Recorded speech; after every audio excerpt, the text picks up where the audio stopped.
గత ఒక వారం నుంచి ఎవరో నేను కొత్త మనిషిలాగా అసలు ఎలా ఇచ్చారు ఈవిడికి ఒక ఎమ్మెల్సీ అని ఒక వింతగా ప్రశ్నలు వేయడం జరుగుతుంది. అంటే మీడియాలో జరుగుతుంది.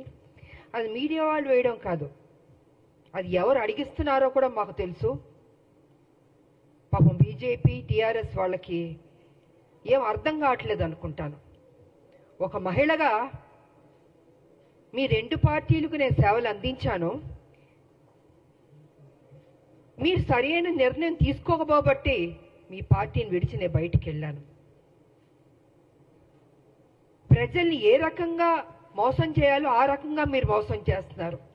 సో ఈ రకంగా నేను బయటకు వచ్చి మనిషి నేను కష్టపడి ఒక మహిళగా కొట్లాడి నిజాయితీగా ఉంటే ఇవాళ ఒక ఎమ్మెల్సీ నాకు ఇచ్చినందుకు ఎందుకో మీకు అంత బాధ నాకు అర్థం కావట్లేదు. అంటే రేపు రాబోయే రోజుల్లో హౌస్లో మీ బండారాలని బయట పెడతానని భయం వేస్తుందా? హార్ట్ అటాక్లు వస్తాయా మీకు అని నేను అడుగుతున్నాను. కేసీఆర్ గారు మీ పార్టీలో నా పార్టీని విలీనం చేయించుకున్నారు, తల్లి తెలంగాణ పార్టీని. మీరు నా ఎమ్మటి పడ్డారు కానీ నా పార్టీని విలీనం చేయమని నేను మీ పార్టీలోకి వస్తానని నేను అనలేదు. ఈ రకంగా మీరు నా విలీనం చేయించుకొని నా చేత పని చేయించి ఉద్యమాలు అన్నీ చేశాను, కష్టపడ్డాను. కానీ మీరేం చేశారండి? ఒక మహిళని ఏ కాంగ్రెస్ తెలంగాణ ఇస్తాం అని చెప్పడం జరిగిందో అదే రోజు రాత్రి ఏ మాత్రం గ్యాప్ ఇవ్వకుండా, సమయం ఇవ్వకుండా, ఆ ఆనందాన్ని నేను తీసుకోనివ్వకుండా 12ంటికి సస్పెండ్ చేశాడు కేసీఆర్.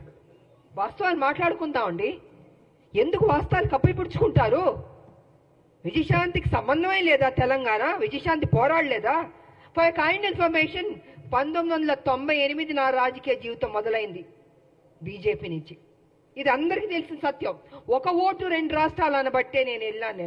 కానీ వాళ్ళు నిలబెట్టుకోలేదు. అందుకే బయటకు వచ్చి తల్లి తెలంగాణ పార్టీ నడిపించాను. నేను ఒక మహిళగా ఆల్మోస్ట్ 4.5 to 5 years నేను ఉద్యమాలు చేశాను. అప్పుడు కేసీఆర్ గారు ఎక్కడున్నారంటే ఆయన టీడీపీలో ఉన్నారు. ఆయన టీడీపీలో ఉండి ఆయనకి మంత్రి పదవి ఇవ్వలేదు కాబట్టి అప్పుడు బయటకు వచ్చి ఆయన ఉద్యమం ఎత్తుకున్నారు. అప్పటికే నేను ఉద్యమం అన్నది స్టార్ట్ చేశాను. ఇది తెలుసుకోవాలండి. కొంచెం వెనక్కి వెళ్ళి, బహుశా అందరికీ తెలుసు కానీ తెలియనట్టు నటిస్తుంటారు. అంటే ఒక బురద జల్లడం కేసీఆర్ ఒక్కడే కాదండి, ఆయన సొత్తు కాదు తెలంగాణ. 1200 మంది చనిపోయారు తెలంగాణలో. ఎంతో మంది త్యాగం చేశారు, ఎంతో మంది కొట్లాడారు. దాంట్లో ఒక ఆడబిడ్డగా నా వంతు నేను కృషి చేశాను. నేను అలాంటిది ఈరోజు ఒక ఎమ్మెల్సీ వచ్చినందుకు ఎలా వచ్చింది, ఎందుకు ఇచ్చారు, ఏం చేశారు, ఆవిడ ఎక్కడ, ఏంటంటే ప్రశ్నలో. తెలంగాణ పార్లమెంట్లో 2 ఎంపీలు వెళ్ళారు కదా, 2 వెళ్ళినప్పుడు కొట్లాడుతున్నప్పుడు కేసీఆర్ ఎందుకు ఎగ్జిట్ అయిపోయాడండి? చివరిదాకా ఉంది. ఆ రోజు మా ఎంపీలు, కాంగ్రెస్ ఎంపీలు అందరూ ఉన్నాం, పెప్పర్ స్ప్రేలు కొట్టారు. నార్త్ ఎంపీలు అందరూ చెత్తగా బాదుతున్నారు మమ్మల్ని ఎంపీని. నేను మీరా కుమార్ గారిని ఇలా పట్టుకుని నిలబడ్డాను. నేను ఇంత చేస్తే ఇదా అండి మీరు మాకు చూపించే కృతజ్ఞత? ఇదా మీ కుట్ర బుద్ధి? అంటే మీకు బడుగు బలహీన వర్గాలంటే నచ్చదు దొర, మీ దొర బుద్ధేతో చూపించుకుంటున్నారు. అందుకే నిన్ను దొర అంటున్నాను నేను. బడుగు బలహీన వర్గాలకి గౌరవం ఇవ్వడం నేర్చుకోండి. అదే బడుగు బలహీన వర్గాలు బీసీ కానీ, ఎస్సీ కానీ, ఎస్టీ కానీ, మైనార్టీ కానీ లేకపోతే మీరు ఈరోజు ఈ పొజిషన్లో ఎక్కడ ఎలాగుంటారు? మీరు గతంలో ముఖ్యమంత్రి ఎలా అయ్యారండి? మీ దొరలు ఒక్కళ్ళే వేస్తారా? ఇంతమంది ఓటు వేయబట్టి మీరు ముఖ్యమంత్రి అయ్యారు, ఇంతమంది త్యాగం చేయబట్టి మీరు ముఖ్యమంత్రి అయ్యారు. అది గుర్తుపెట్టుకోండి దొరగారు. నిన్న వేయడం కాదు రాములమ్మ మీద, మీలా పిరికి బంధం నేను మాత్రం కాదు. గచ్చున్న మహిళని, త్యాగం చేసిన మహిళని, నా ఆస్తులు అమ్మి పెట్టారు తెలంగాణకి. ప్రతిరోజు మీరు నన్ను అవమానించారు, నాతో పని చేయించారు, నేను ఉద్యమాలు చేశాను. నా పార్టీ, నా తల్లి తెలంగాణ పార్టీ ఉంటే మీరు హింస పెట్టి ఆ రోజు జయశంకర్ గారిని నా దగ్గర పంపించి విలీనం చేయండి అని చెప్పింది మీరు కాదా? నేను విలీనం చేస్తానన్నానా నేను? సరే, ఇద్దరూ తెలంగాణ కోసం కొట్లాడుతున్నప్పుడు వేరువేరుగా వెళ్ళకూడదని ఒక దీంతో పెద్ద మనసుతోటి నా పార్టీని నేను విలీనం చేయడం జరిగింది. అంతేగాని వేరే ఏదో ఆలోచనతో మాత్రం కాదు. ఎందుకు చెప్తున్నానంటే అసలు తెలంగాణకి విజయశాంతికి సంబంధమే లేదన్నట్టు మాట్లాడుతుంటే చాలా అసహ్యంగా కూడా ఉందండి. ఒక ఆడబిడ్డని మెచ్చుకోవడం నేర్చుకోండి. మీకు మెచ్చుకోవడం మనసు రాకపోతే నోరు మూసుకొని కూర్చోండి. అంతేగాని మీ ఇష్టం వచ్చినట్టు ఎందుకు ఇచ్చారంటే ఇచ్చారండి కాంగ్రెస్ ఒక ఎమ్మెల్సీ. ఆ ఎమ్మెల్సీ ఇచ్చినందుకు కూడా మీకు అంత బాధ వేస్తుంది బీజేపీకి, టీఆర్ఎస్ అంటే. మా రాజకీయ నాయకుల శత్రువులారా బంద్ చేయండి. మా ఉద్యమ నాయకులు మేము మిమ్మల్ని వదిలిపెట్టాం. మీరు చేసే మోసాల్ని తెలంగాణలో ఏ రకంగా మళ్ళీ మీరు ఎంటర్ అవ్వాలనుకుంటున్నారో ఇంకో విషయం కూడా నేను చెప్పదలుచుకున్నారు.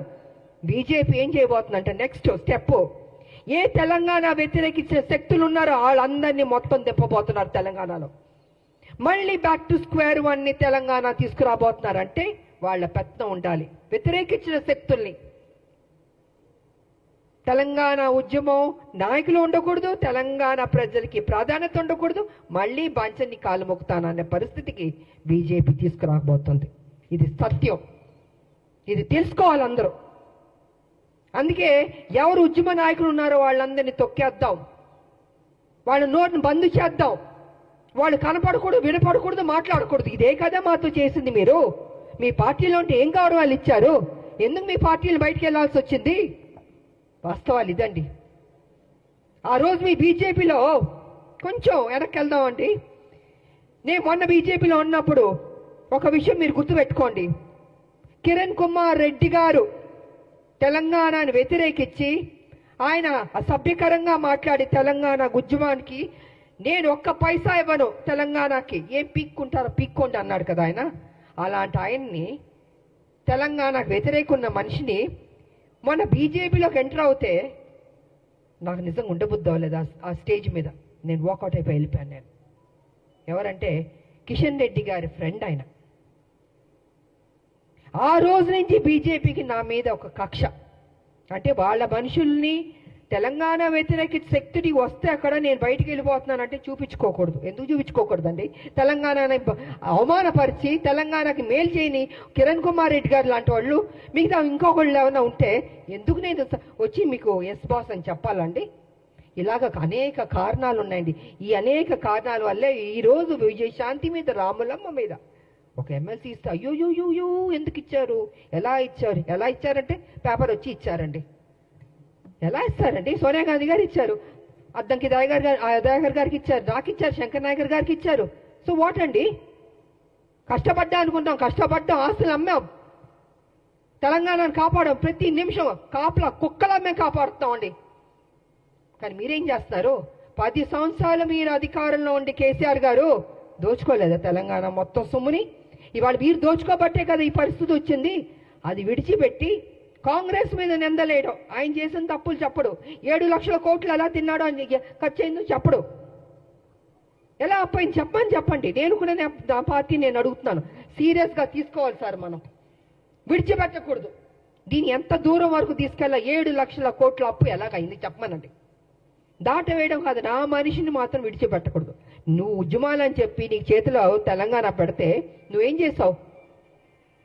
7 లక్షల 1 మినిట్ సార్, 7 లక్షల కోట్లు అప్పులు చేస్తామండి. మిగులు బడ్జెట్ నుండి అప్పులు రాష్ట్రంగా ఎందుకు వెళ్ళింది? ఎక్కడెక్కడి నుండి డబ్బులు తిన్నావు? కాళేశ్వరం దగ్గర నుంచి, ల్యాండ్ల దగ్గర నుంచి. నేను పిల్లు కూడా వేశాను, కొన్ని ల్యాండ్లు అమ్మేస్తుంటే పిల్లు వేశానండి నేను. ఇలా ఎన్నో జరిగినాయండి.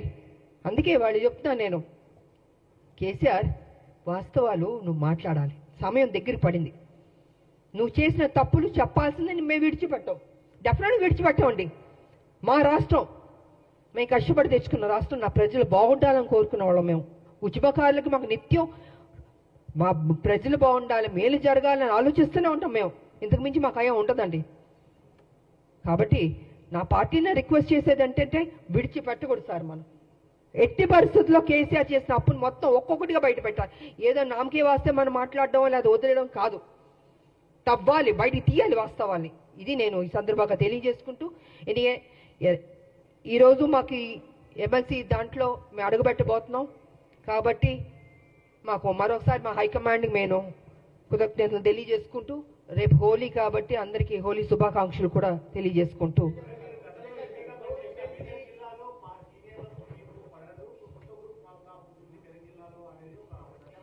నేను చెప్పనండి. కేసీఆర్ గారు అక్కడ వాళ్ళ ఎంపీలు ఉన్నారు, వాళ్ళ ఎమ్మెల్యేలు కూడా కొంతమంది ఉన్నారు కదండి.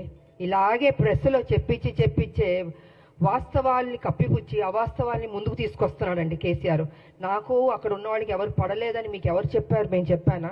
లేదా అక్కడున్న మా కాంగ్రెస్ వాళ్ళు ఎవరన్నా చెప్పారా? ఎవరు చెప్పలే కదండి. ఇప్పుడు ఎమ్మెల్సీ ఇచ్చినందుకు కూడా ఏంటి ఏంటి ఏంటి అని ఆయన కదా స్ప్రెడ్ చేస్తున్నాడు. ఆయన కదా ఈ రకంగా మాట్లాడుతున్నాడని మీకు తెలీదా అండి? మీ మీడియా సోదరులకు తెలీదా? నేనేం పని చేశానని 1998 నుంచి నేను పనిచేసింది తెలీదా? 28 ఏళ్ళు ఎలాగా పనిచేశానండి? పార్లమెంట్లో కొట్లాడని తెలీదా? ప్రజలకు తెలీదా? మనం నా నోరు మీరు మూయొచ్చు, మీ నోరు నేను మూయొచ్చు, కానీ ప్రజలు చూస్తున్నారు కదా. ప్రజలకు తెలీదా రామలమ్మ ఏ రకంగా కష్టపడిందని? వాట్ ఇస్ దిస్ అండి?